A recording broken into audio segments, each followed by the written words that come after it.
Welcome to Pat Gray Unleashed. Happy MLK Jr. Day. Weird that we're working today, isn't it? Oh, yeah. Wait a minute. Yeah. Apparently that's not an official company holiday. I've got a parade to go to. Right. What? Yeah. So here we are on MLK Jr. Day. Is it called MLK Jr. Day or is it Civil Rights Day? I think it varies state by state. My calendar says Martin Luther King Jr. Day. All right. So there you go. Martin Luther King Jr. Day. Happy one to you. Even though the left has completely disowned him and his philosophy, essentially, just they believe you absolutely pay attention to the color of one's skin rather than the content of their character. Oh, yeah, that's right. During the Speaker of the House stuff, who was it? Chip Roy was quoting MLK. Right. And he got booed. Yeah. No, how dare you quote MLK? Yeah. Well, you Democrats are the douchebags that aren't following by any of his teachings. So who's going to do it if not the Republicans? This weekend, Joe Biden showed up at the church MLK used to preach at. So good. He's just so on top of things. You know? Yeah. You know what I'm saying? And he's lived a life, too. Man, has he ever. Here's some of what he had to say. And let's lay one thing to rest. I may be a practicing Catholic. We used to go to 7:30 Mass every morning in high school and then in college. Before I went to the black church. What in the world? Not a joke. Andy knows this. No joke. Andy knows it. Andy, who? I don't know who Andy. I don't know Andy, but he knows that that Joe would every day, every morning. Literally just said, if we want to diagram this, he said he woke up early every morning. Went to 7:30 Mass. 7:30 Mass. Every day. Yeah, then went to a black church. Lying sack. And he's talking about as a kid and in college. Isn't that what he just said? Kayla, can you hit this again? Kayla? And let's lay one thing to rest. I may be a practicing Catholic. We used to go to 7:30 Mass every morning in high school and then in college. Before I went to the black church. Wow. Not a joke. Andy knows this. Every day. Now, does that mean he went to Catholic Mass every day and then later on he went to the black church when he was older? Is that what he's saying? I think... Either way, it's a lie, and you know it. He didn't go to... Nobody remembers him going to a black church. They've checked all the black churches around him. Nobody knew of Joe Biden being there. No one. He did not attend black churches, but he says it all the time. CNN debunked it. CNN said, no, that didn't happen. So it's just absolute insanity. He had a bunch of other things to say, too, but my computer restarted on its own, which it must do for some reason for like every 2 weeks. I don't know. And then I lost everything. So that's perfect. Thank you. It's not. Thank you. If it makes you feel any better, which I know it won't, but it doesn't. It happens to everyone in this building. I know. It's like every 48 hours. See, it used Whoever's to be, in IT, stop! It used to be that you could choose, right? You'd say like, hey, when do you want to restart this? And you could put it off forever. You know, like months. Yeah, you could. Literally months. And then it got to when you could put it off for 2 weeks. And if you haven't changed it by then, it just does it. Okay, well now you get no warning. A thing pops up. It's aggravating as hell. And it says you can reboot now or it's going to reboot 24 hours from now. Right. What the hell? I mean, I don't know what the deal is, but it is not good. It's pissing me off. Me too, man. When it starts affecting the show. Right. Okay, stop. All right. So I did find it again. Oh, good. Here's some more of what he had to say at that church. Okay. MLK's church. I stand here inspired by the preacher who is one of my only political heroes.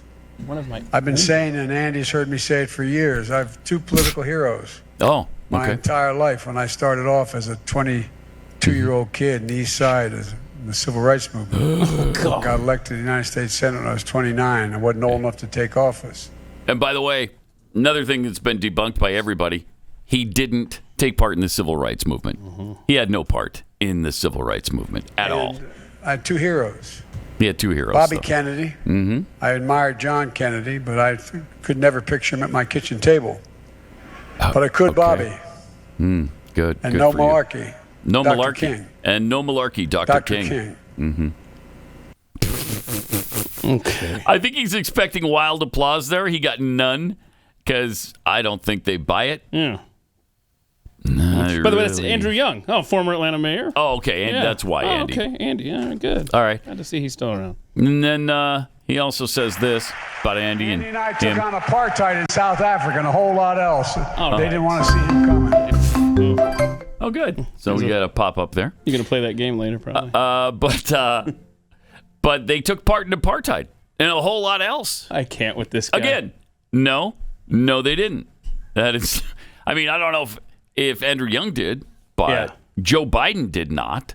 Yeah, I wouldn't be surprised if Andrew Young did.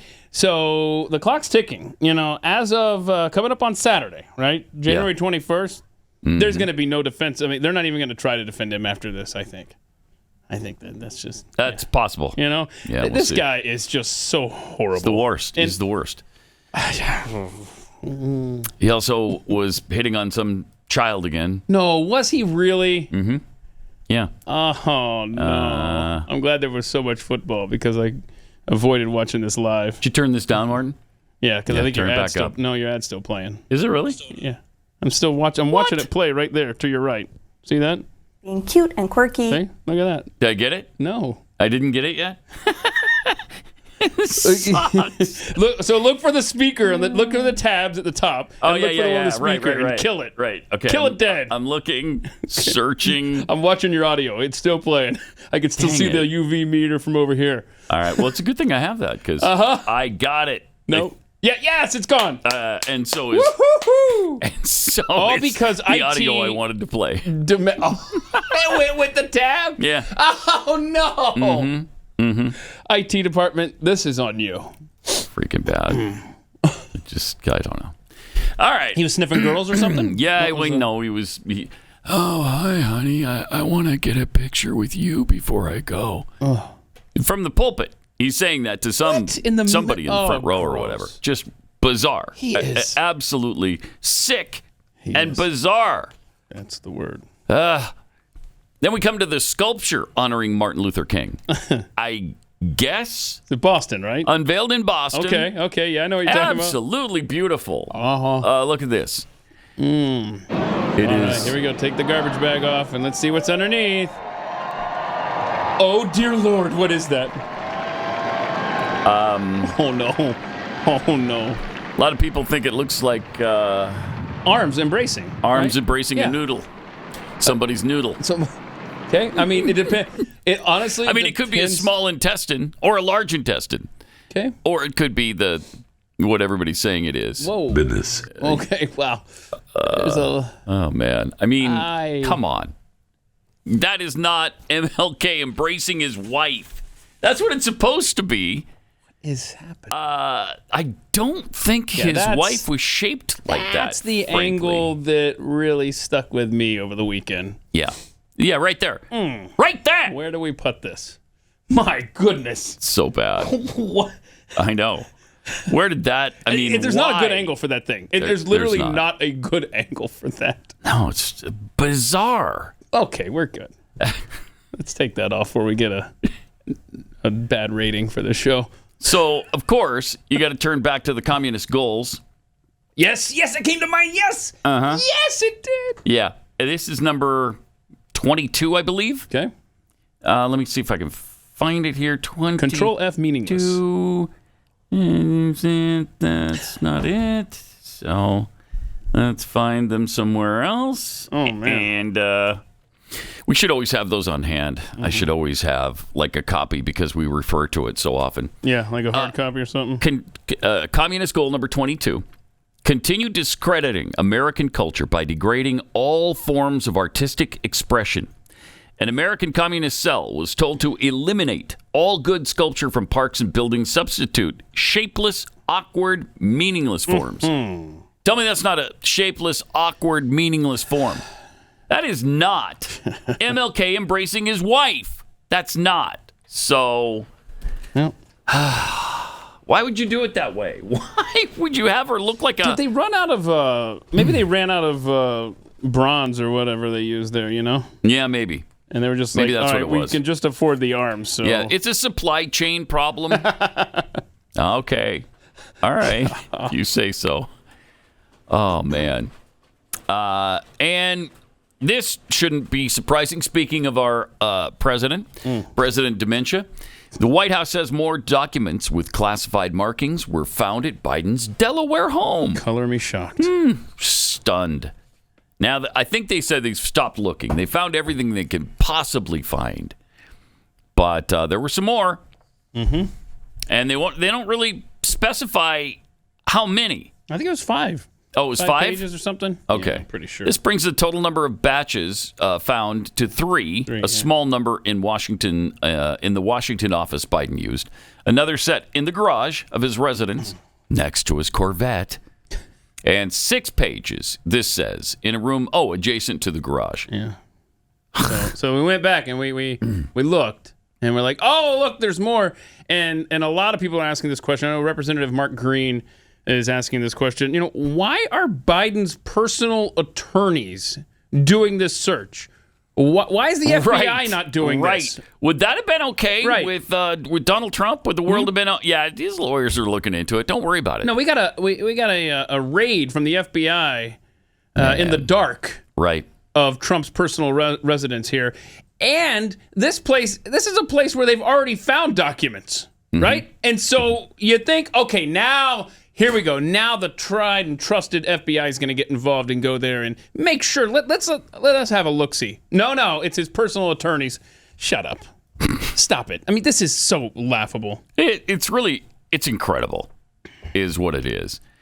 The White House revealed earlier that Biden's lawyers had discovered one page with classified markings in a room adjacent to the garage of his Delaware home.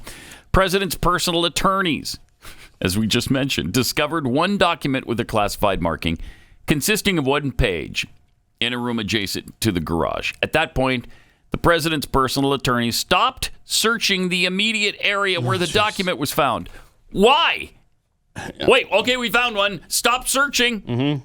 Or let's call in the professionals. My gosh, maybe there's something more here. Let's get the FBI involved. No. Or how about let's go and raid, if we want to treat both presidents the same, let's go and raid Jill's panty. Maybe don't do that one. I don't want to be the guy, the low man on the totem pole. The FBI would get that gig.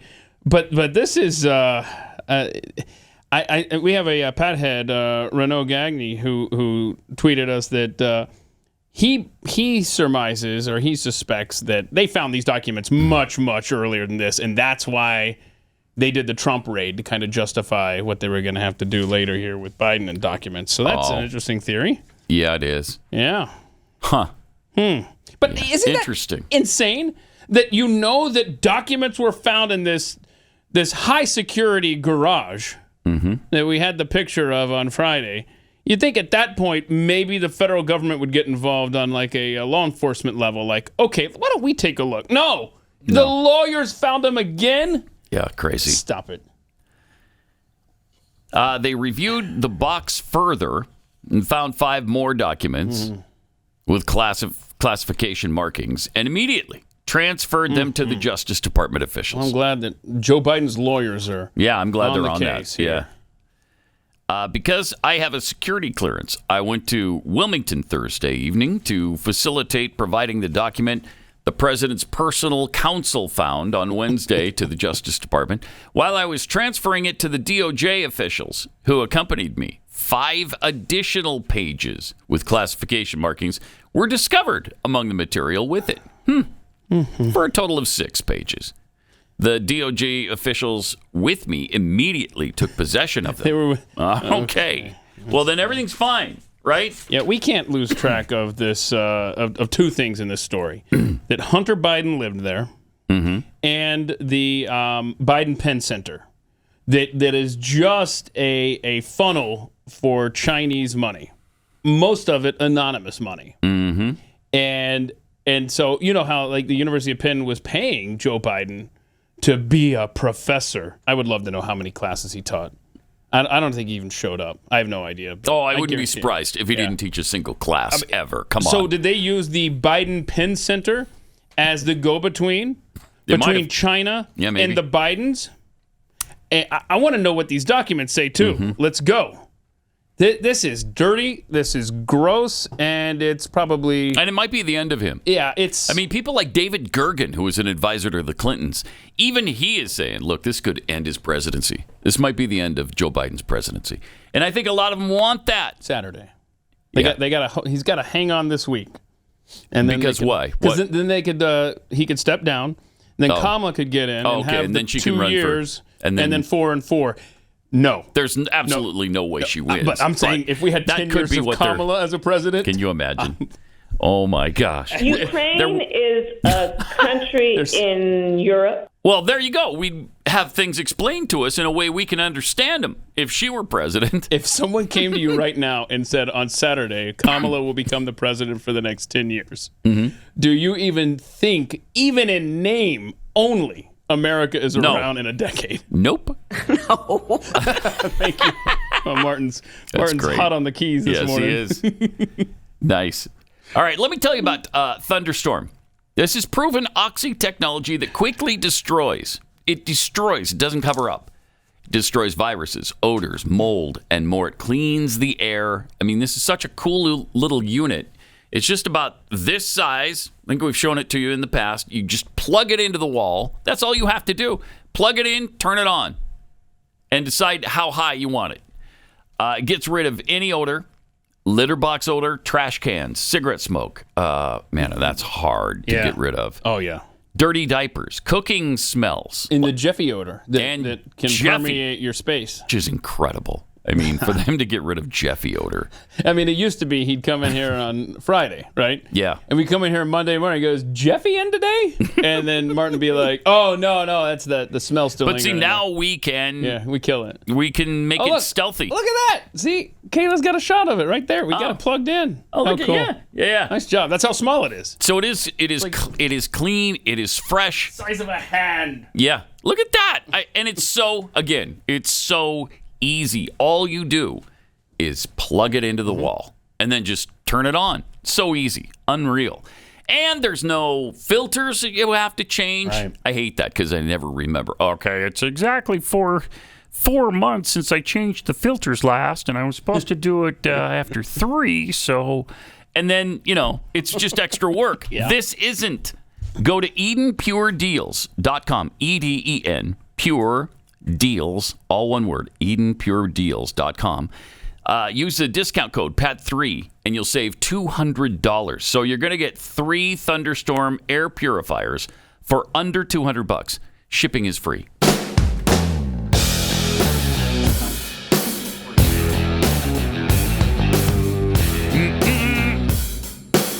Pat Gray is unleashed. Indeed. Great to have you with us. Thanks for being here. But on Thursday, KJP told us that there were no more Biden documents. There were no more classified documents to be discovered. Yeah. That was on Thursday. Okay. So when were these Friday? Yeah. Was it Friday? Friday, I guess, yeah. But anyway, watch this clip. Search was completed. It was over. Yeah. And here she is telling us about it. The search is clearly complete. They completed the search. The search is complete. He is confident in this process. Okay. You should assume that it's been completed, yes. Okay. After the search concluded last night, that search was completed last night. Wow, that's good So stuff. how many times was that? Like 7? 7 or 8, yeah. It's a good administration, right? They've got everything. And then today, she'll be asked about that. Hey, why'd you lie to us about the search being completed? No, she's thinking, thank goodness it's a federal holiday.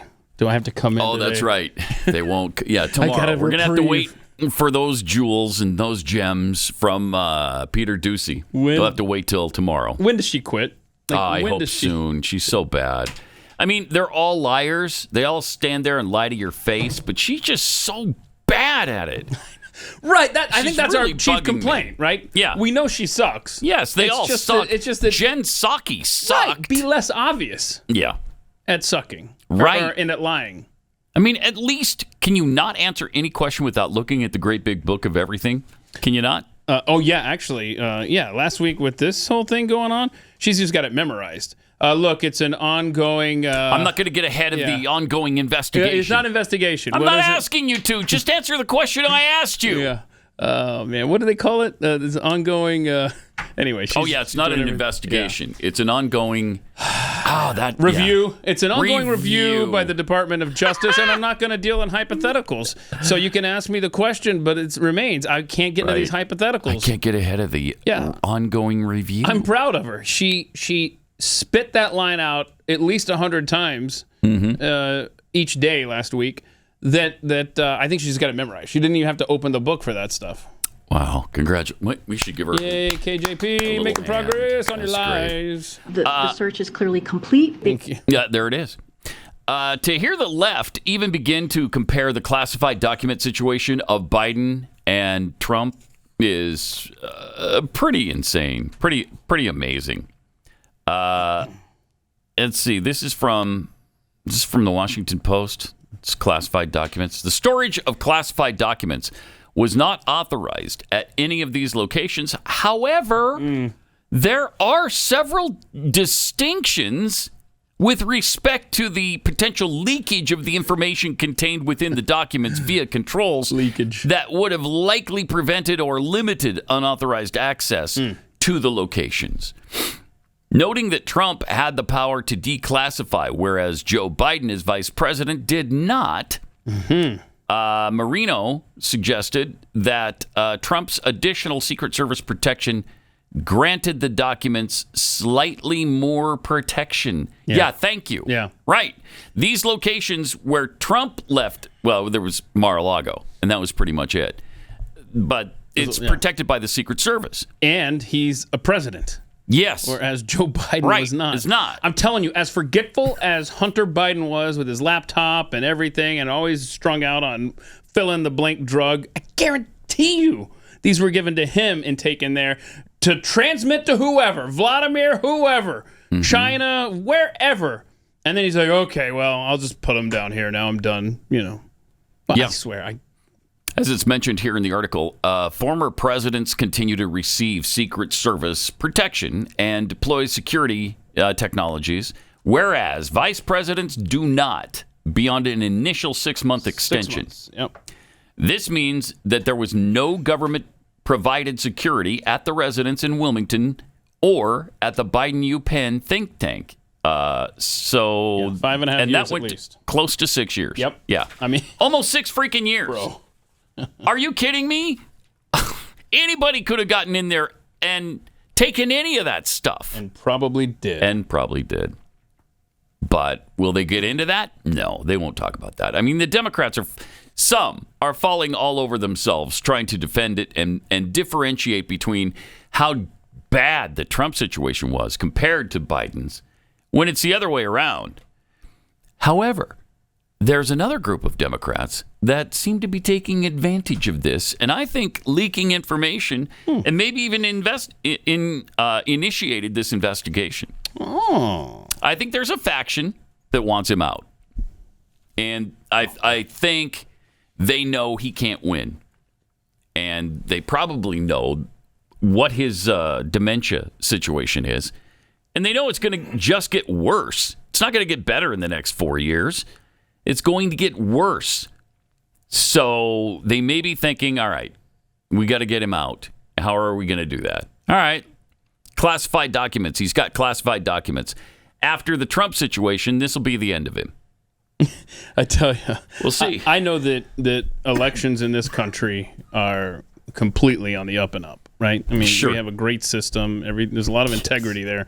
But let's just say, hypothetically, you are the Democrat Party, and you do whatever it takes to secure and maintain your power. You might want to be careful when you've got this empty vessel, old man, decrepit loser in the Oval Office, because you strengthened him.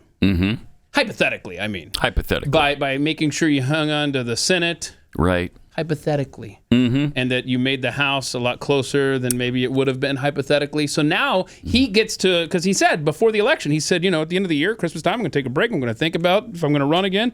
Well, now he thinks he's top dog. He thinks he's awesome. He's like, oh, look at how great. This was the first time in however many years. In a he thinks it was a huge Democrat victory. And he thinks it's his reasoning because of it. And come on. And so now they're like, oh, crap. Yeah. This guy. We've emboldened him. Yes. So, now they got to take some steps to see to it that, they get Gavin Newsom or whoever the nomination for 2024.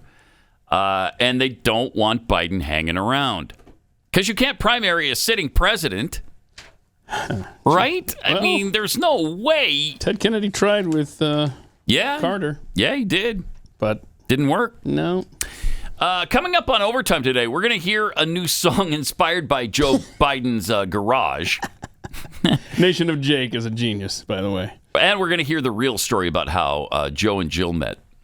Oh, how they met? Yeah. Was it a love connection? Of course. All right. Yeah, cool. So beautiful. We'll get into that. Coming up on Pat Gray Overtime, blazetv.com/Pat. I think there's still a discount. You put in the promo code PAT20. See if that works. PAT10, PAT20, whatever it is. Do Pat 100. Just see what happens. Yeah, just see what happens. I mean, it's worth a shot. That's what I do when I go to these websites. 100% off would be nice, wouldn't it? That'd be great. Worth a shot, yo. Yeah. All right. And what's next for Texas's Beto O'Rourke? He's going to get a great teaching gig. In Texas? At UT? No, it looks like the University of Chicago. Of course. Is where he'll be teaching this winter. Okay. Wow. And we've all been on pins and needles waiting for Beto's next move. What's it going to be? Well, now we know. He's going to be a professor at the University of Chicago. Which is perfect for him. Isn't that where Obama went? Or taught? That's where all the Marxists go. Yeah. Texans have speculated about this since he lost the governorship. But now we know he's headed to University of Chicago. The El Paso Democrat will explore the present and future of U.S. democracy using Texas as a case study. Can you imagine what kind of class that's going to be? I mean, you're going to be poisoning these poor kids. Wow. But 3 credit hours, man. Jeez. Whatever it takes, right? That's. Yeah. And this is his first teaching gig. Oh, he sounds qualified. He is among 8 newly named Pritzker Fellows, including Ohio Democrat Tim Ryan, who ran unsuccessfully for the U.S. Senate, and former U.S. Representative Peter Meyer, from a Republican from Michigan. They're actually having a Republican teach at the University of Chicago? What's it take to be a fellow? I don't know. And that's a sexist word. Let's change that. Thank you. Okay. A fellow. I'm surprised that hasn't been prescribed for our society already. It's coming, I'm sure. Fellows are invited to the university each quarter for deep dives into the most pressing issues of the day. Deep dive with O'Rourke has served as a U.S. representative and on the El Paso City Council. Okay, well. So you know that he's a person in the know. Now he's a fellow. He's the author of We've Got to Try, How the Fight for Voting Rights Makes Everything Else Possible. And following his loss, O'Rourke said he would not stop championing issues like gun reform. Thank goodness. Thank goodness. So don't go away, Beto. We need you. He lost to Ted Cruz, right? Yep. He lost to Joe Biden. Yeah. I mean, he didn't even get close to Joe Biden. That's right. And he lost to Greg Abbott. And it's time to go home. And that's strike 3, bro. Yeah. Yeah, and maybe this is... You should get the band back together. Maybe this is an indication that he is finally going to try something else. Yeah, go away, please, by all that is holy. Just go away. Now, who would be worse as a teacher, as a professor? We'll get into this in a minute. Beto O'Rourke or this non-binary teacher we're about to share with you? Yeah, it's a quick Is there video. time? Yeah, this is just... She's so excited that her kids recognize... that defended her pronouns in the hallway. Oh, I love that. So she made this stupid TikTok video. These are the people educating your children. Okay. Ugh. And you want her or do you want Beto? I just that's it, huh? That was just a quick little... little happy dance, yeah. But she's non-binary. That's really great. Yeah. That's really great. I can't stand somebody My who's kids either defended male my or female. Pronouns. What a world, man. More coming up. Just a minute.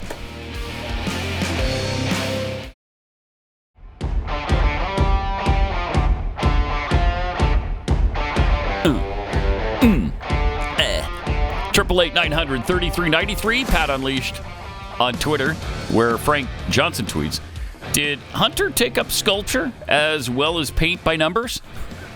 Maybe he's responsible for that MLK statue. Okay. I makes guess sense it's now. MLK. Wow, it is a mess, really. Boston. Vax-insured honeybee tweets, guys, the left has explained it to me many times over on social media. The difference between Trump and Biden's classified document situation is Trump is a criminal and Biden isn't. Okay. Got it. Thank you. Legit. Have seen that argument made many, many times. Yeah, well, I've seen it as well. And, I mean, how do you argue with that? How do you? You can't, because it doesn't make any freaking sense. Biden is maybe the most corrupt politician in the history of American politics, and one day that's all going to come out. And he's done nothing but lie to us for, his 50 years in office. Oh, go. 50 years. Man. Mm-hmm. A solid 50 years. And he's always bragging about how he was elected to the Senate. I was elected to the Senate at 29 when I was even too young to take office.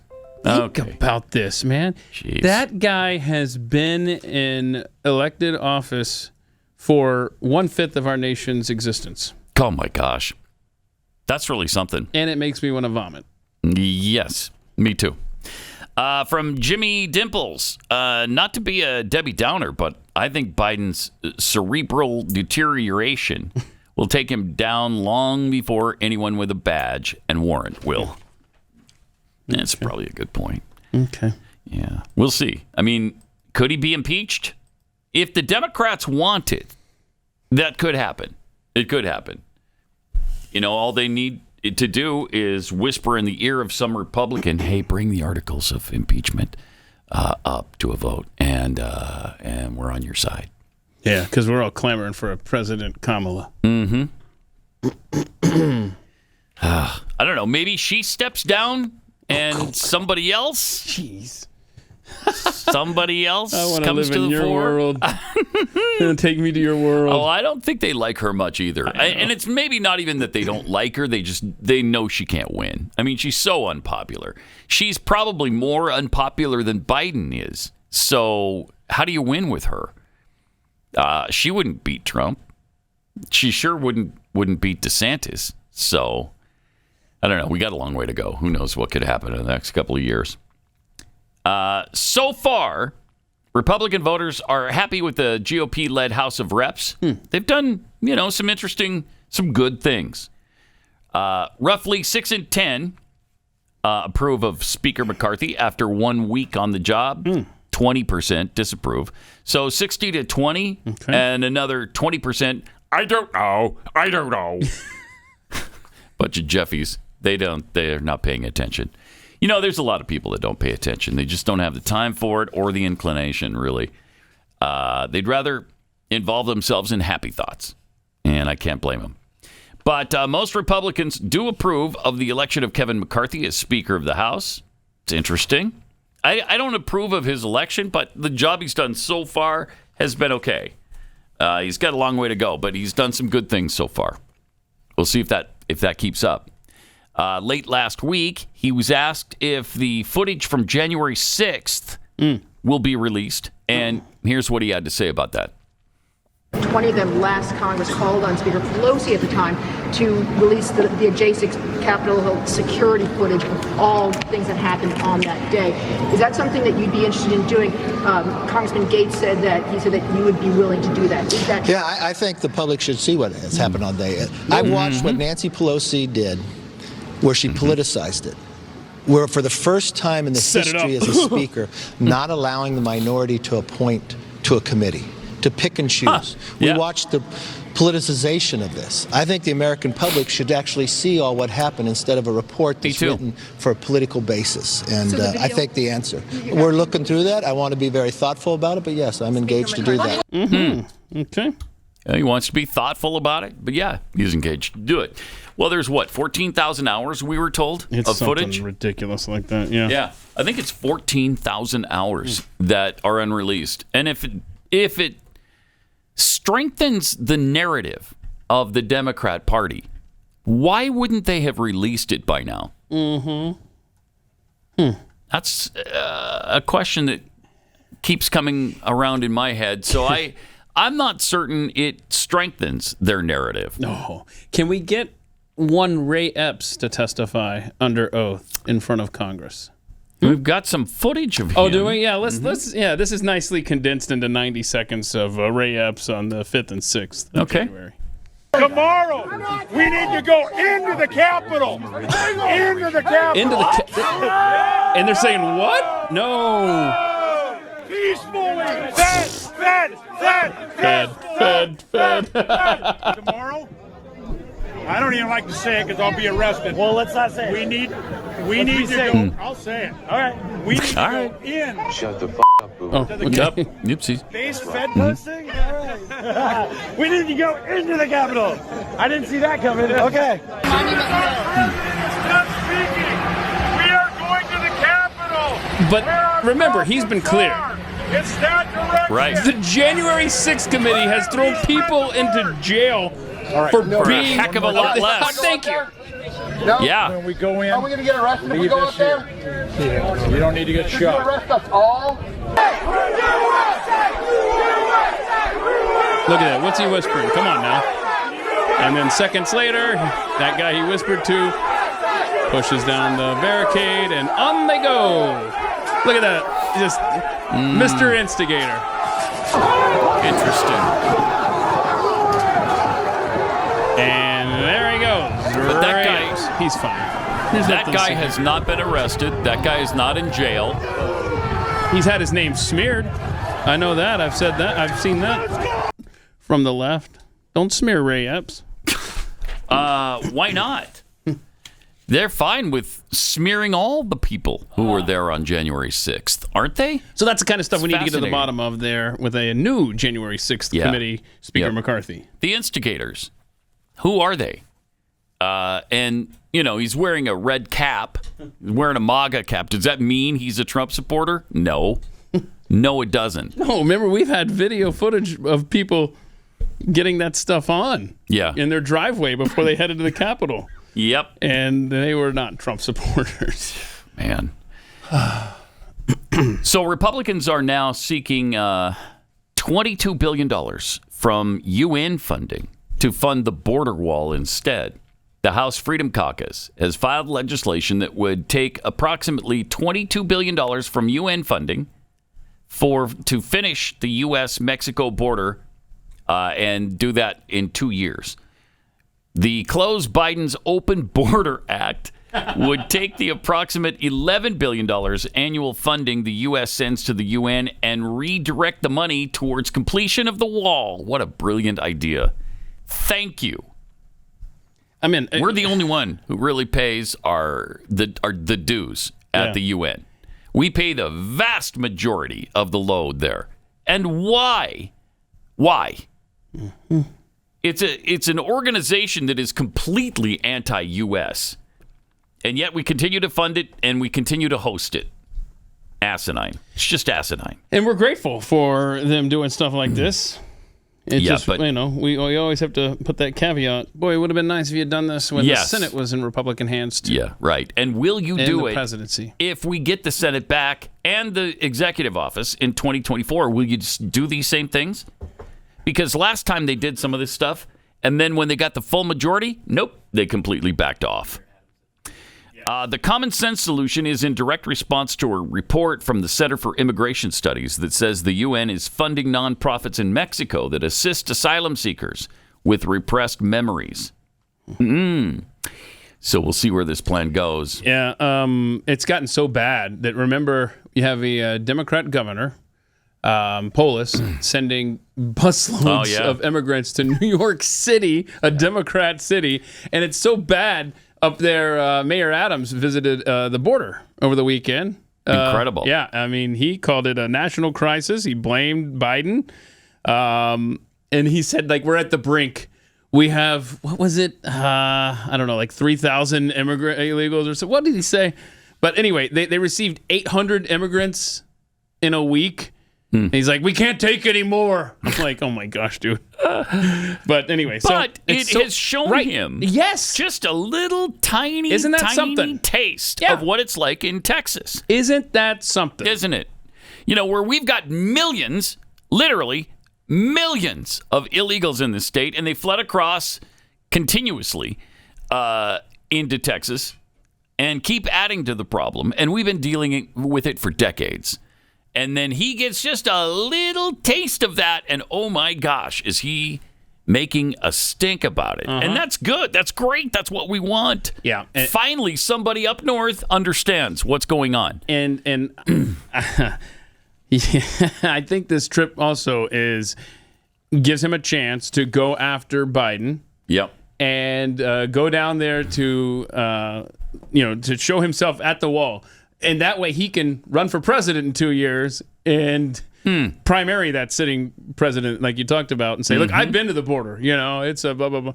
That's also what I think is happening here. But again, it's nice to see. I love it when it is. When something that is implemented by the right, like what Abbott and DeSantis have done with the busloads of immigrants to progressive cities, when it causes the left to react to something, not only to the fact that they're reacting, but now they're pitted against each other.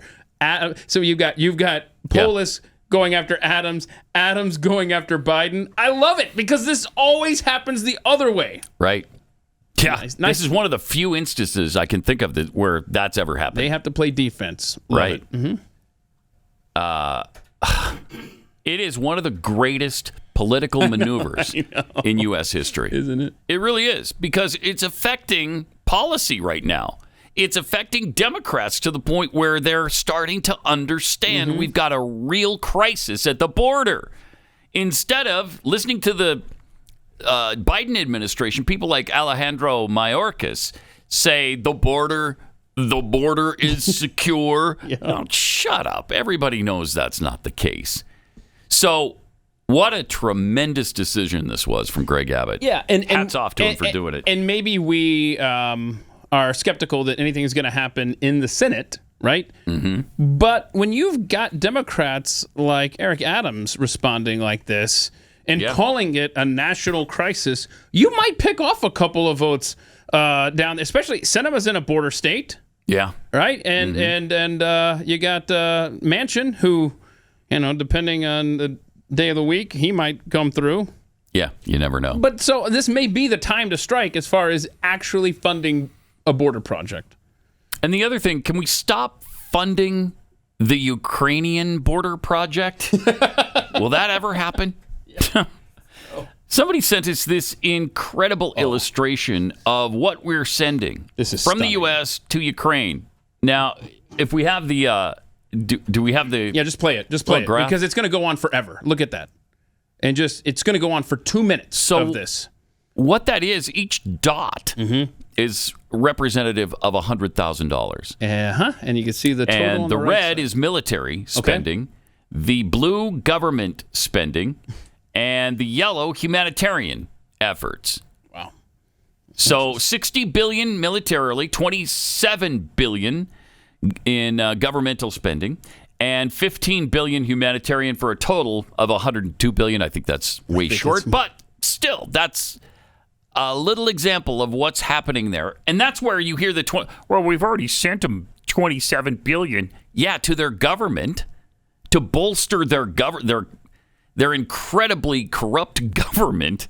But look at that. Yeah, and this has been going on since you called for the video to play. It goes on for 2 minutes. If you're listening to the podcast, my gosh, we'll tweet this out. Be looking for it at Pat Unleashed later on Twitter. And look how thick those red dots are. That's a lot of $100,000 bills. That is madness, is what that is. Wow. That is the draining of one nation's resources to another and funneling them to another. Remember, last week we talked about military leaders in this country saying, hey, we're going to have to make a choice in about 6 months if we're going to be able to fund, if we're going to be able to arm Ukrainian soldiers or American soldiers. We're running out of arms in this country.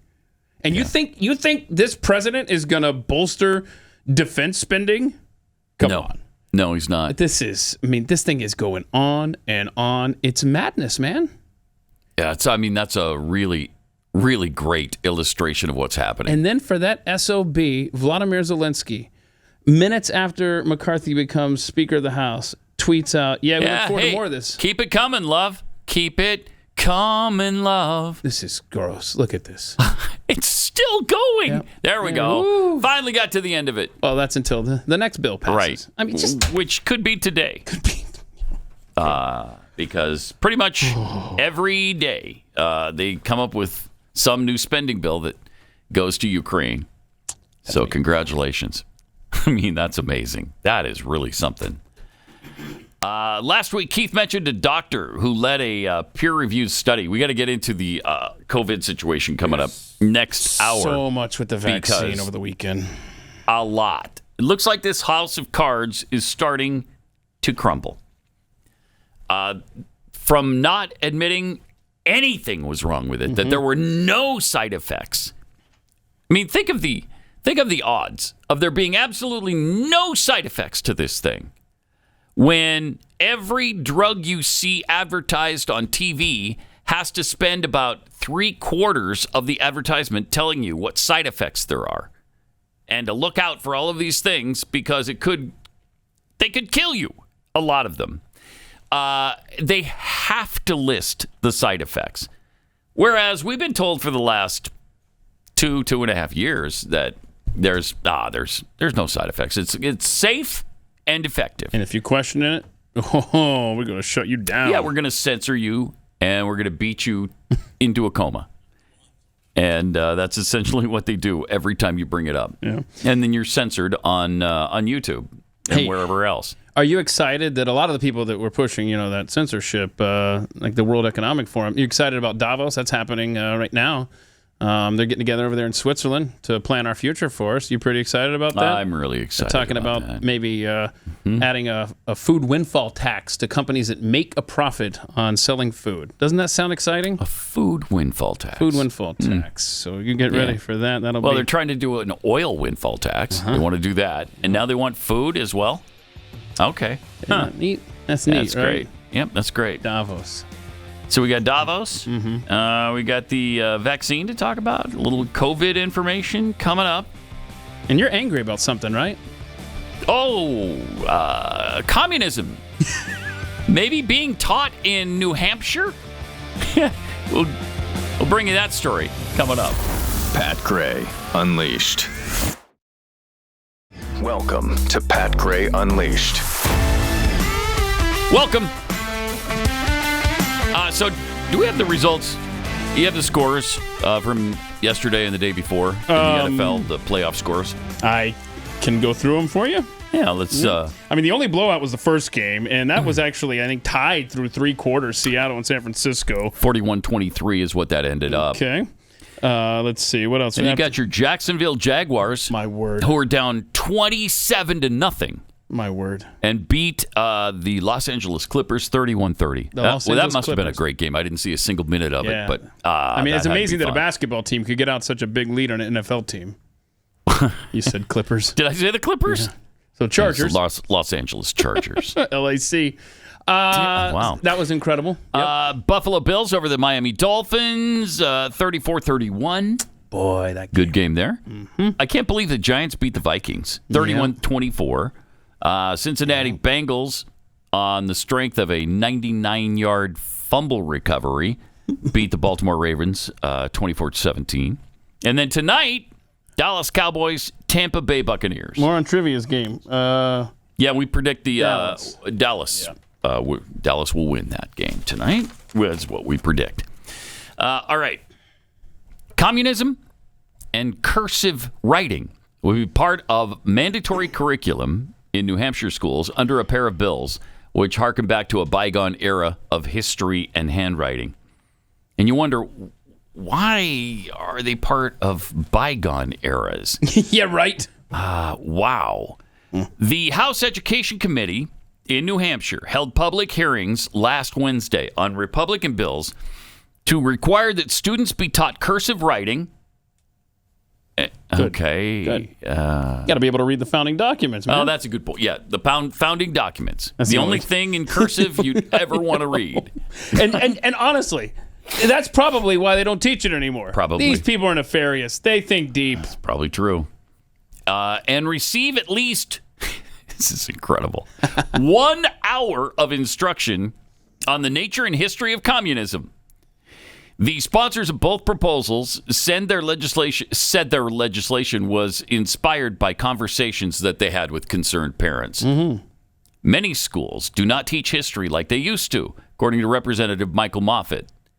Educated citizens in America today need to understand what communism is and how that political and economic system has shaped our history and affects all of us today. We're going to cram that into an hour. Now, 1 hour a year is what I'm understanding from this, right? An hour a year? I don't know about that, Bill, but I know in Florida they considered it a big victory because students are required to get 45 minutes per year.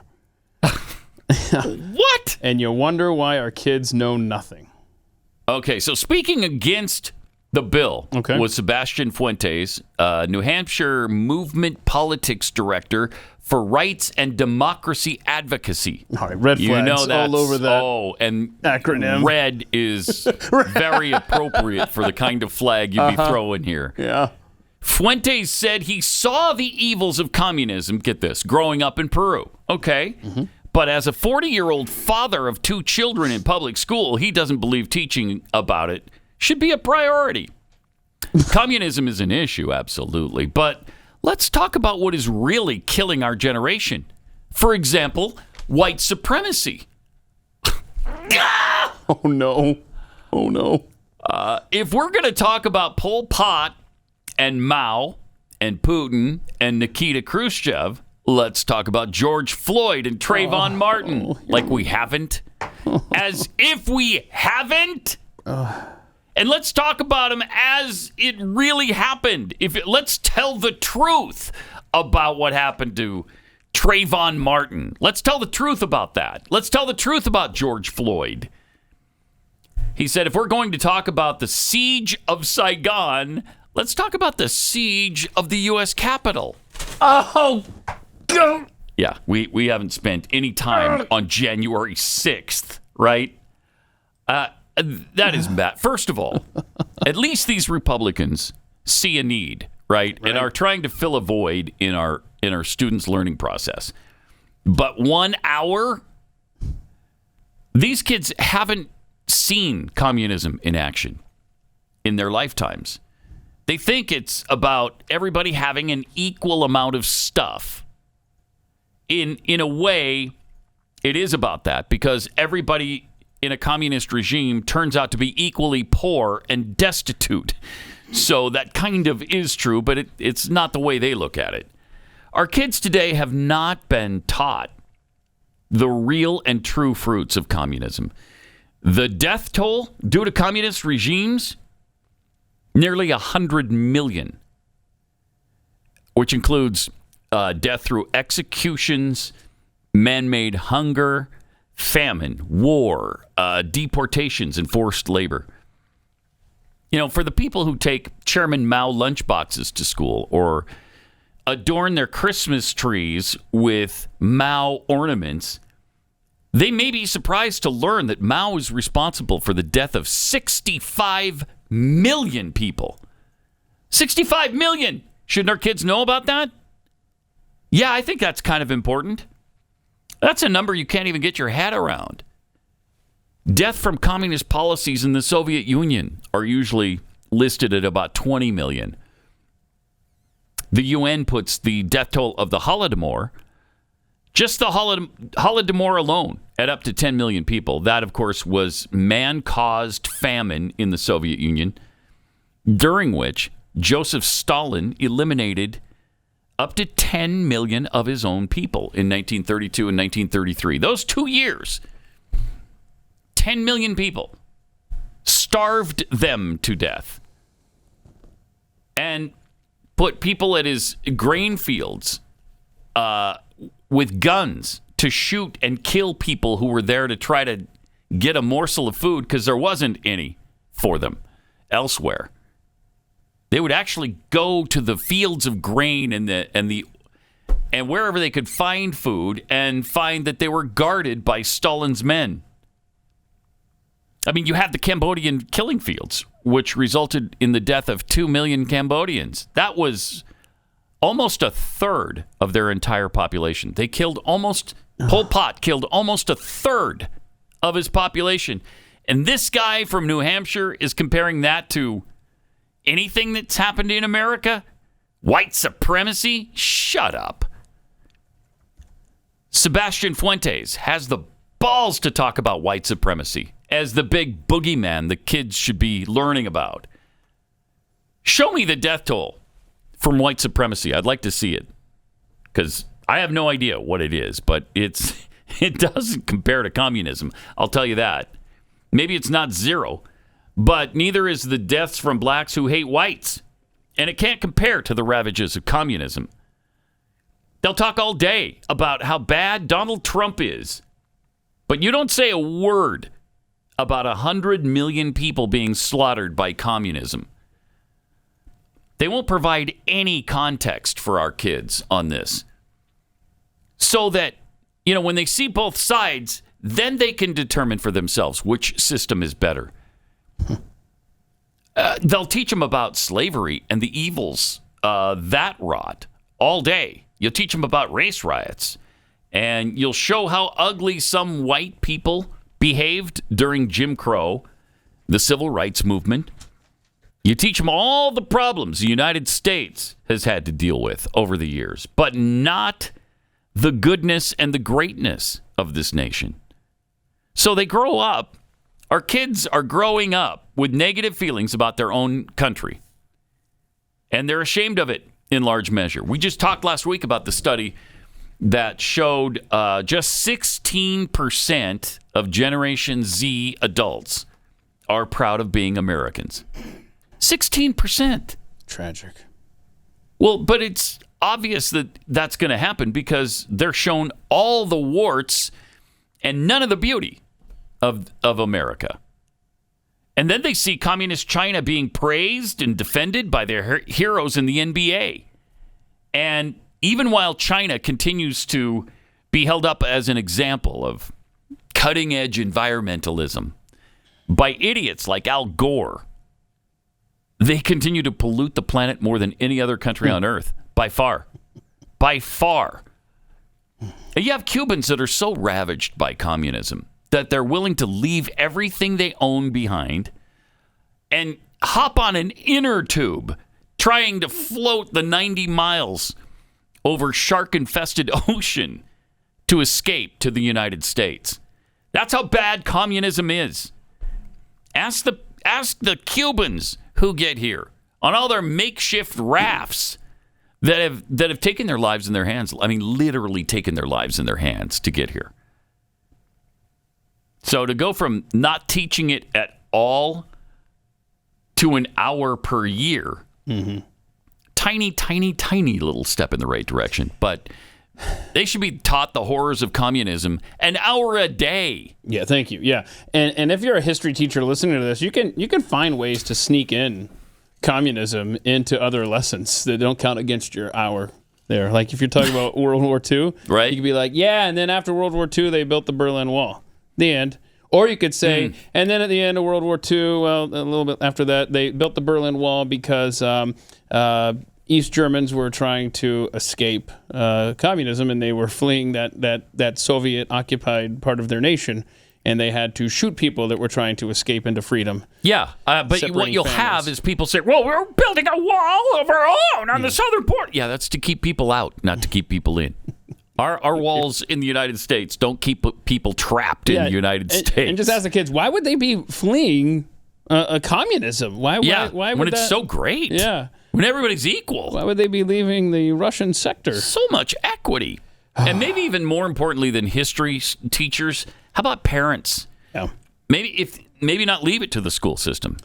Maybe parents should be studying up on this. Get the big, what is it called? The Black Book of Communism? Oh my goodness. I'm so proud of my oldest who read through that. It was just horrified. That'll teach your kids a thing or two about communism. Yeah. Yeah, it's light reading. Yeah. I mean, the history of communism. It's necessary. It's necessary. They've got to know because they're taught all the garbage about what we've done. Yeah. And none of the good stuff. Talk about how states like Florida and now New Hampshire are trying to mandate that on a state level. But as you've stated previously, where the battle is really won is at the school board level, right? Right. In other words, the state can set the standards, but the actual materials are being decided by your school boards. And I just stumbled upon this thing. This website is called 1776projectpac.com. And so what they do is that they're trying to organize and get good people, American-loving people, into these school boards. Parents that care, that can go in there and affect change. Like, what was it? Was it Caldwell, Idaho? Did I get that suburb wrong? I forgot. Anyway, no, I think it was Caldwell. Yeah, we had the suburban Boise. Yeah. I mean, that's a perfect example. Go to Project PAC or 1776projectpac.com and take a look and get involved. And these are the kind of groups that are trying to get behind good people. And I love this quote, though, from Albert Einstein. He said this before he started doing cell phone commercials. Quote, education is what remains after one has forgotten what one has learned in school. That's good stuff. Yeah. So good stuff. So what you are teaching your kids is more important than the indoctrination. It's indoctrination up and down. You name the issue. You just went through them. Whether or not it's, communism is good or environmentalism is we should worship Gaia. Or it's what is your pronoun going to be today? I mean, your kids have no chance. So it, by the way, it. That's what we're going with? Is my pronoun today. All right. Yes. So it and that. It and that. Yes. All right. We'll try to work that in. We'll try to work it in. Tragically, every minute, unborn babies' futures are sucked out of existence, literally. But amid that darkness, there's a light that shines. Preborn. Preborn introduces mothers considering abortion to their unborn babies through ultrasound. Now, once they hear that heartbeat and see the precious life, 80% of the time they choose life. That's why these ultrasounds are so important. It's $28 to show an ultrasound to one mother. So if you can afford that, that would be awesome. Whatever you can afford, $28, $140 sponsors 5 ultrasounds, whatever situation you're in. But preborn doesn't stop once the baby is born, because they love and support these mothers with maternity clothes, diapers, counseling, and all kinds of other things for up to 2 years. So if you want to do good this year and help save lives of the innocent, donate to Preborn.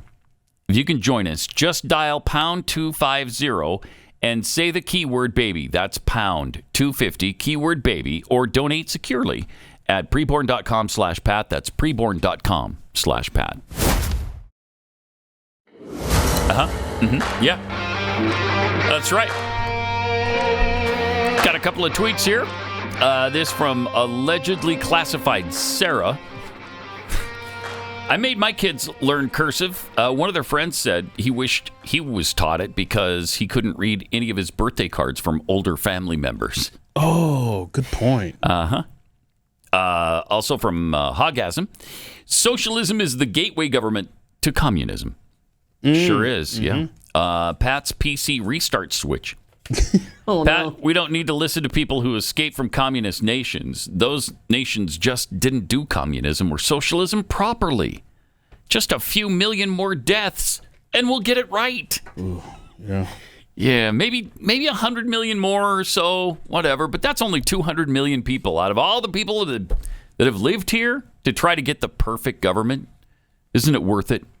You got to break a few eggs to make an omelet, don't you? I'll write that down. Yeah, all of that.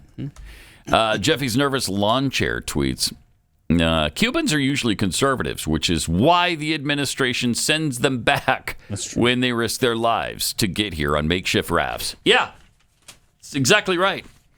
Because they understand what communism is all about, what socialism and communism, what the benefits are. None. There are no benefits. And you pay a heavy, heavy price for those forms of government. On Friday, we mentioned the Miss Universe pageant. Well, the good news is, apparently, that Miss USA did win. Yeah. All right. Yeah, she won. But these outfits are interesting. Look at the America one. They all had themes. Remember we had the Ukrainian one? Yeah. Here's America. Something about the moon or something. Oh, my gosh. I mean, what? What? I don't know, man. Okay, that is stupid. I don't know what to tell she's you. got a moon and all kinds of stars on her. Lucky she didn't fall over. Capsize, because that's heavy.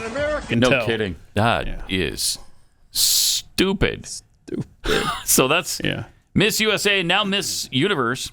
Yeah, congratulations. Arbani Gabriel? Arbani? Arbani, yeah. Arbani Gabriel. Huh, all right. So congrats to her. She's from Houston. Miss Universe. Is she? And she went to North Texas University just down the road here. No. Yeah. Huh. Pretty cool, right? North Texas and Denton? That's good for her. Yeah. The Eagles? Or is that what they are? Or the Mean Green. Or the Mean Green. They're both. Yeah, well, they have the eagle on their logo. Yeah. But they're the Mean Green. I mean, is the Auburn, are they the Tigers or are they a War Eagle? That's another good point. Right. Weird. That stuff bugs me. Pick one. Yeah, you don't get two.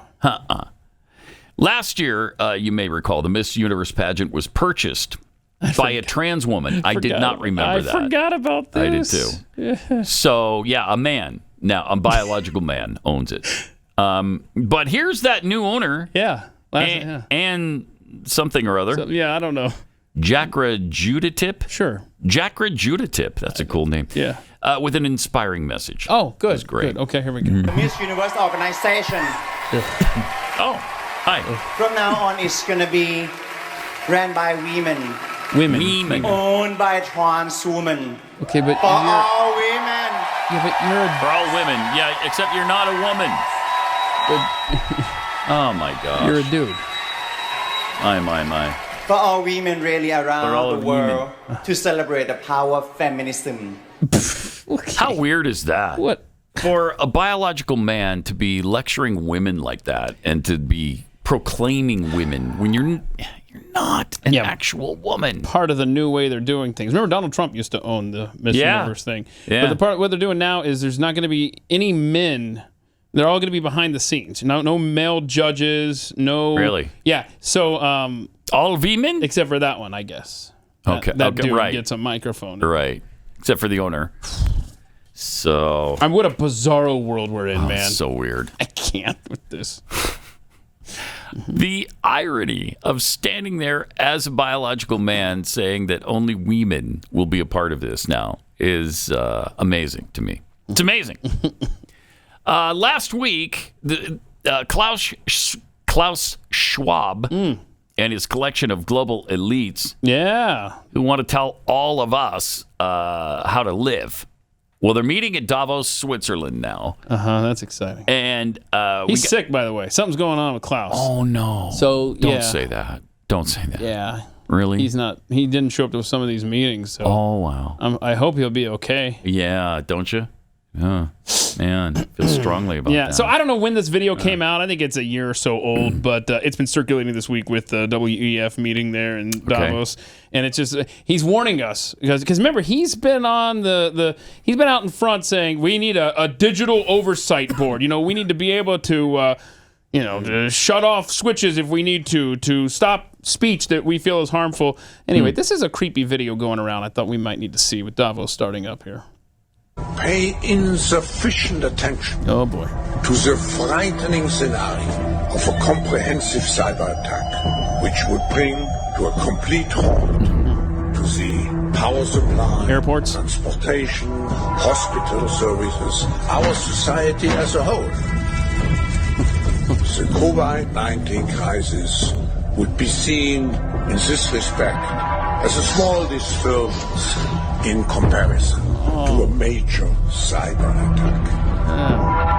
Anyway, so there you go. Didn't he sound like the kind of guy that could launch that cyber attack? Huh? You see, he was like Klaus? Like a villain from a Die Hard movie. Yeah. What is it? Did Glenn call him a Bond villain? James Bond villain? Does he? So. Yeah. That's apropos. So, America's governor has responded to the Davos gathering there, Ron DeSantis. Good. Yeah. Here's what DeSantis said. And you're not going to see people acknowledging, they're they do this thing in Davos. They're doing it next week. All these elites come in, the World Economic Forum, and basically, their vision is they run everything and everybody else is just like a serf, like a peasant. Mm-hmm. They say they're going after energy, ESG, all these other things. And you see the Biden administration wants to nix gas stoves. Are you kidding me? Like I want gas stoves. I mean, imagine how many people had the hurricane come through, didn't have power right away, but were able to turn on some. So you cannot go down this road, but that's exactly what they want to do. And it's really weakening Western society, Western values. But underlying a lot of that is the CCP. Those people are there; they're elites. But Xi is really kind of the puppet behind the curtain on a lot of this stuff. So very, very problematic, I think, in the direction they want to go. And what I've said in Florida is that type of stuff coming out of Davos. Those policies are dead on arrival in the state of Florida. There you go. Wow. Wow. He gets it. Wouldn't it be nice to have a president that felt that way? Huh. It really would. Well, we have somebody one. who says your WEF is not going to fly here. Thank you. You go ahead and create whatever stupid policies you want for the rest of the countries that go along with it. But it ain't happening here. It's not going to happen here in the United States of America. That's exactly what we need. Yeah, and he's right to point out China's involvement with that. Oh, by the way, China just cut a deal with the Taliban to get some oil there. Oh, great. So that's helpful, great. right? Very. Man, oh, sure. We are dumb. Happy MLK Jr. Day. On this happy day, you can get some delicious cookies at Kexi.com. We have the sugar lemon cookie. Man, I love that. The mint chocolate chip, the Black Forest, peanut butter crunch, Texas sheet cake is back. And this time, I don't think it's pissed. I think it's fine. Yeah. So you can go to Kexi.com, enter the promo code TheJeffy and get 18% off. All right. Kexi.com. Hey, last week, Keith mentioned a doctor who led a peer-reviewed study in support of the COVID vaccines. Now he's calling for the shots to be taken off the market. Here's a little bit of what he had to say. This heretic. I believe, given the information, the messenger RNA vaccines need to be withdrawn from the market until new randomized controlled trials can clearly demonstrate the benefits of the vaccine outweigh the serious harm we now know the vaccines are causing. Whoa. We know it? We now know the vaccine, the serious harm we now know the vaccines are causing. His words, not mine, YouTube. I'm just going by what I'm just repeating what the doctor said. Right. I think he's a heretic. Sure. Myself. I can see how you get there. Yeah. How dare you say a bad word about these vaccines? I'm incensed. And now this week, we have this. Yeah, this is a doctor. He's a world famous cardiologist. Like he runs a bunch of groups and stuff. Right. And so we got another voice out there. He's calling for suspension of the mRNA vaccine. Here's what he said. In spite of what we are hearing from the media, but going to our scientific foundation and questioning the complications of the messenger RNA vaccination, I'm referring mainly to, as a cardiologist, to the cardiovascular complications, the juvenile myocarditis and pericarditis, and what we think seriously increased level of sudden cardiac death. I think anything related to the mRNA products should be reviewed critically, and in view of the cardiovascular complications of this type of vaccination. I think this type of vaccine should be suspended until it is fully investigated. Our global consciousness should rise up, and wisdom at the end should prevail. How dare you? Another one. How dare you? You think Anthony Fauci is cashing in some stocks these days? Oh, man. Yes. Yes, I do. Okay. The time to investigate whether or not these were safe and effective, I don't know, would have been before you started jamming them into people's arms. Maybe you could have done a little bit of testing. Maybe you could have studied the effects of this vaccine I don't know, prior to mass distribution. That would have been too much to ask, though, I guess. You know, and we thought it was going to stop the spread, which it didn't. It just didn't. And so, in hindsight, could have easily tested it for a little while longer and just made sure it's safe and effective and people weren't, I don't know, dropping dead suddenly after taking it. A new reporter in Great Britain who made a video showing how excited she was when she got her COVID vaccine just posted a little something else on social media. Oh, boy. She posted, "Hi, everyone. Been quiet the last few weeks. This is because I suffered a serious stroke 2 weeks ago. Dang. My husband is helping me type this as I'm finding it hard to write and my speech is most affected. I'm desperate to make a full recovery and return to work, but it might take some time. Thank you to the medical teams at Frimley and St. George's and my family and friends who've gotten me through the last fortnight." Good grief. Jeez. And she was super excited about it, right? I doubt they have anything to do with it. No, I'm sure it's a massive coincidence. I don't know how that one got in that stack there. I don't either. My bad. That was weird that happened. I don't know. You should pay more attention to that. Sorry. Pat Head in Massachusetts sent us this story from, there. School community is joining together to show support for one of their own after she collapsed in her home and had to be put in a medically induced coma. These stories keep happening. The Mater Della Rosa school community joined together this week to show support for 7th grader Nevaeh Vieira. She collapsed at home after complaining of chest pains on Saturday. Okay, she's a 7th grader? Yeah. 13 years old then. She's 13 years old? She was placed in a medical coma so that her body could recover. Good golly. Yeah, we also have... Wild coincidence, I guess, or, this just happens all the time. Yeah. Lots of super healthy 13-year-olds drop over and lapse into comas. She was in a medical coma. Yeah, in Massachusetts as well. 3 law enforcement officers died suddenly within 4 days of each other. And I'm looking at their pictures here. I don't think I sent them in to you guys. Yeah, but, there they are right there. Look, they're young guys. They're guys. Healthy. Look at this. One of them was at least one of them was in the military. Oh, man. And 3 officers. And they all died? Died suddenly within 4 days of each other. The cause was what?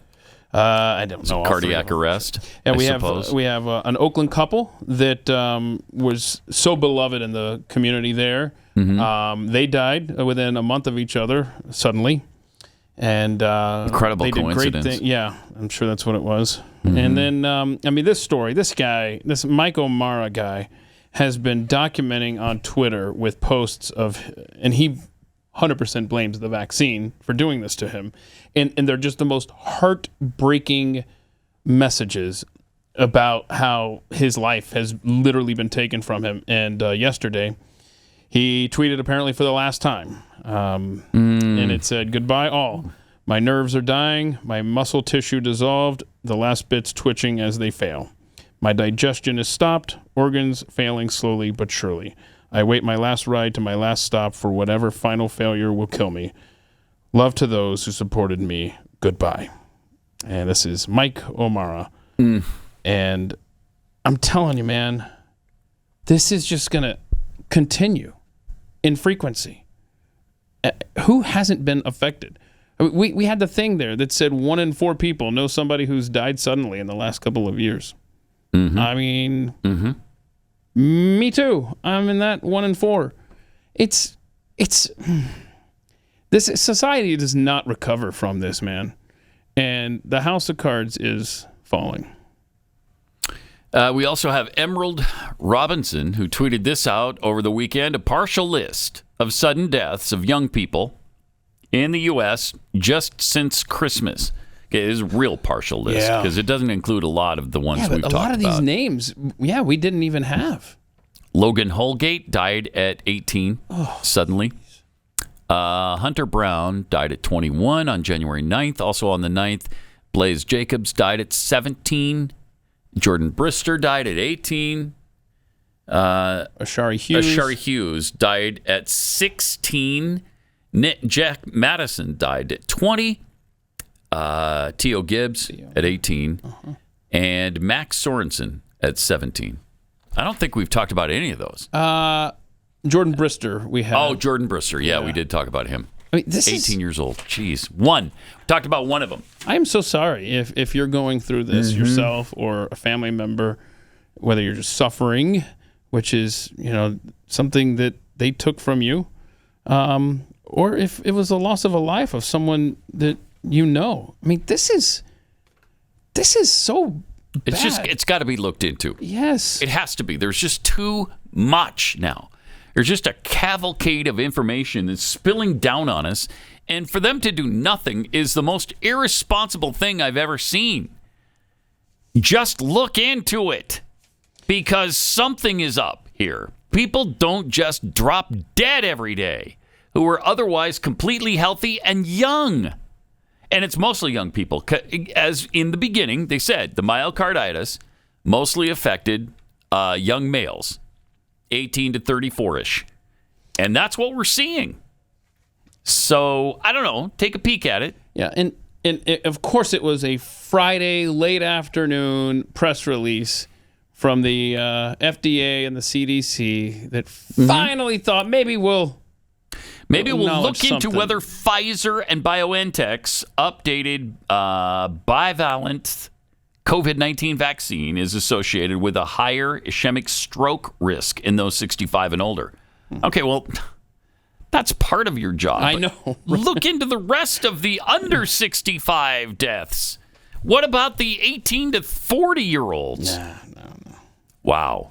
Although the totality of the data currently suggests that it's very unlikely that the signal in VSD represents a true clinical risk, we believe it's important to share this information with the public when one of our safety monitoring systems detects a signal.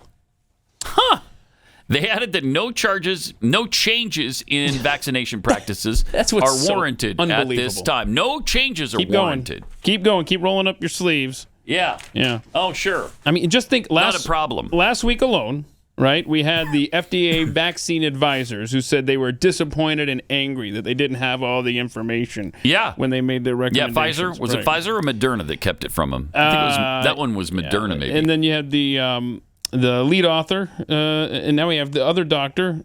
So we've got two prominent physicians saying you got to stop with this stuff. Now we've got this press release here. What's this week going to bring? I don't know, but it's frightening. And by the way, don't we have some story about some variant that that's running loose here? New York City health officials are warning residents that the infectious Omicron subvariant XBB.1.5 may be more likely to infect people who have already been vaccinated or infected with COVID-19. So if you've been vaccinated, you're more likely to get it, not less. What? Yeah. Really? Yeah, we've talked about we mentioned this. And so we've got, let's see, and there's a new study that shows that more viral shedding in those COVID vaccinated versus the unvaccinated 10 days after infection. Okay. 29% of vaccinated people, were not contagious. 29% not contagious. But the unvaccinated, 70% were not contagious after 10 days. So in other words, you lose the ability to spread it faster if you're not vaccinated. Interesting. Safe and effective. That's what we're told. Or neither. Omicron subvariant XBB.1.5 now accounts for 73% of all sequenced COVID-19 cases in New York City. XBB 1.5 is the most transmissible form of COVID-19 that we know of to date, and it may be more likely to infect people who have been vaccinated or already had COVID-19. You might call this the pandemic of the vaccinated. You might call it that. Whoa. In fact, I just did. I like that. It's the pandemic of the vaccinated. Write that down. The department added that getting vaccinated against virus, including receiving an updated booster shot, remains the best way to protect against hospitalization and death. They won't let it go. Even when it shows you've got a better chance to be infected with it. Oh, but it's still okay because you'll probably not be hospitalized or die with it. Well, with the Omicron subvariant, you're not likely to die anyway. Right? I mean, these are mild cases, more mild than the Delta form. And I don't know what's going on with the Chinese doctor, Leana Wen, who, remember, we played her. She was on CNN saying, look, you got to put a carrot out there. You gotta make sure that if people want to get their life back to normal, they got to get vaccinated. I mean, she was, talking about freedom and, okay. Anyway, so she said that, because remember we mentioned last week that this pandemic of the unvaccinated was, our bad on that one. Well, now she's got this, she wrote an opinion piece for the Washington Post that says that, so we overcounted COVID deaths and hospitalizations. Our bad. Sorry. Oh, yeah, there you go. There's the headline of her thing. We overcounted COVID deaths and hospitalizations. Are you kidding me? Yeah, and in fact... by how much?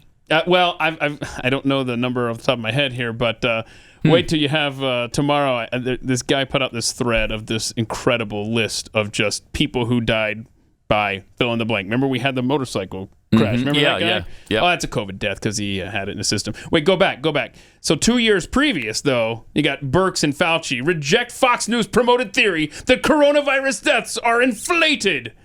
All this stuff coming back. Yep. Coming back. Everything that was said, pretty much. Yep. By anybody who was opposed to mandating the vaccine. Yep. Turns out to be true. We didn't want it mandated. We didn't want lockdowns. All of that. We didn't want to wear masks. At least not if we didn't want to be forced into wearing masks. All of that has turned out to be right. All of it. It's unbelievable. It's really something. And what about the origins of COVID-19 itself? Several years ago, Dr. Fauci warned us about it. Oh. Here's what he had to say. To use that knowledge to better prepare us for what we know will happen. We know. We don't know whether we will ever have an attack on us in the United States or elsewhere using biological weapons. Okay. We absolutely know that we will have the evolution of a new disease naturally occurring that will impact how do we know society. That? The reason is because history has told us that will happen. I can't predict to you when the next one will be.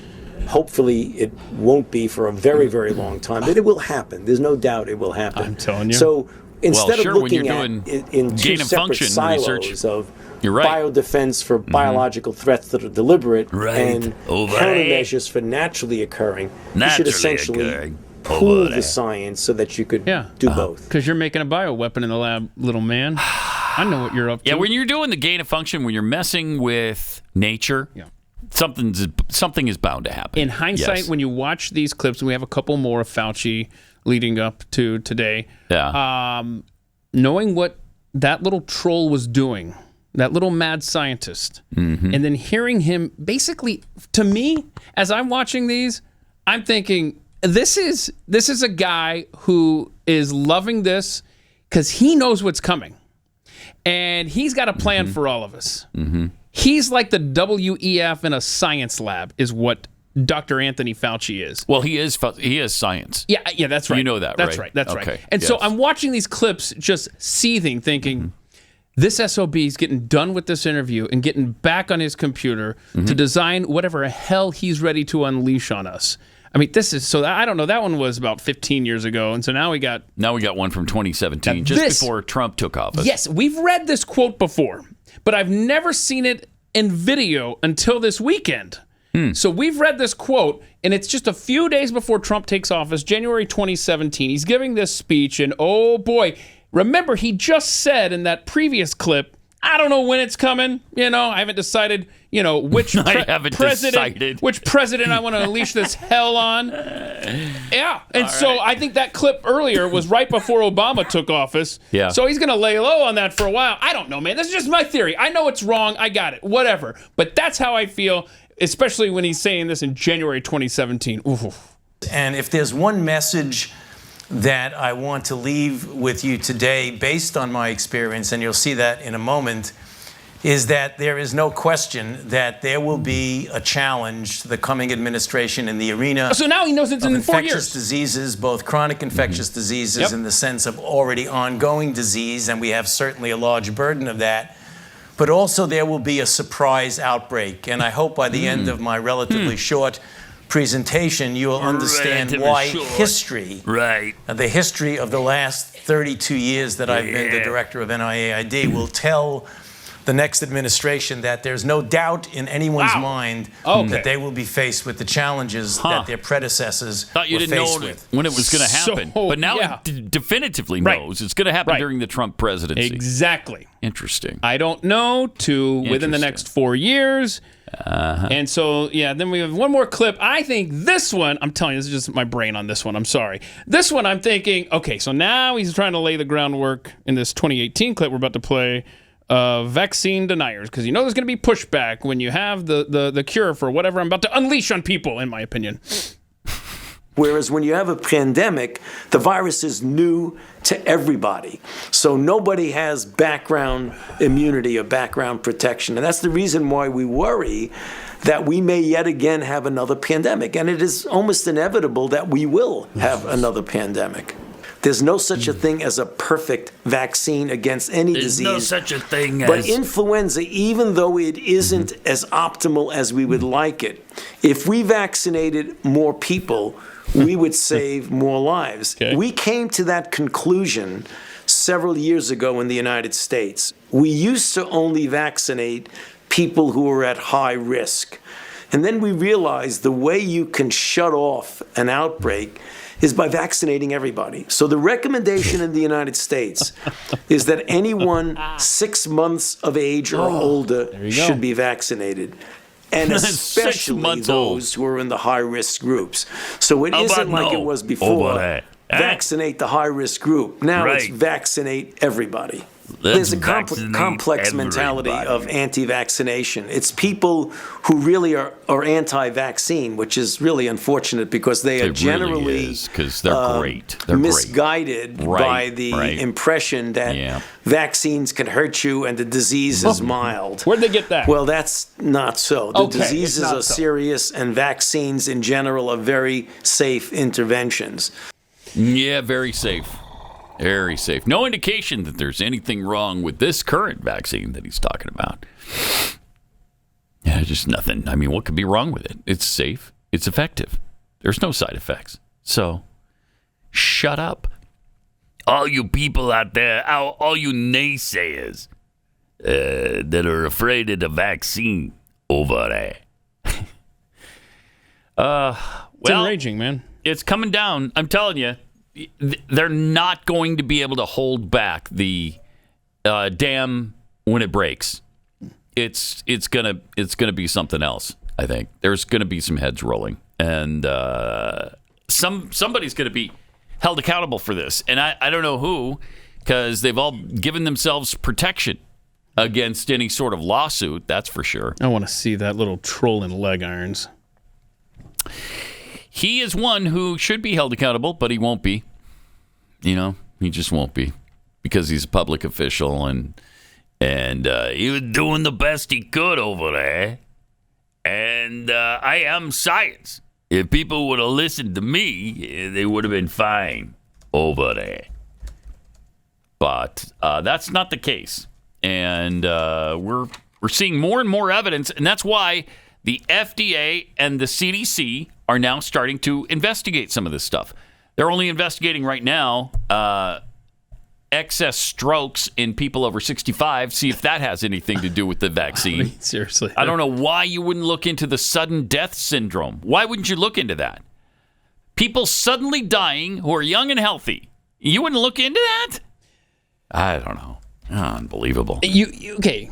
This is the same thing that we constantly say about the border, right? Mm-hmm. We say, let's lock it down, then we'll figure out all of the immigration stuff. Just stop the flood, right? Yes. Stop the leak in the pipe. Yes. Why don't you just like these doctors are calling for. Put it on hold. Just take it off the market. Just for a while. It clearly does nothing.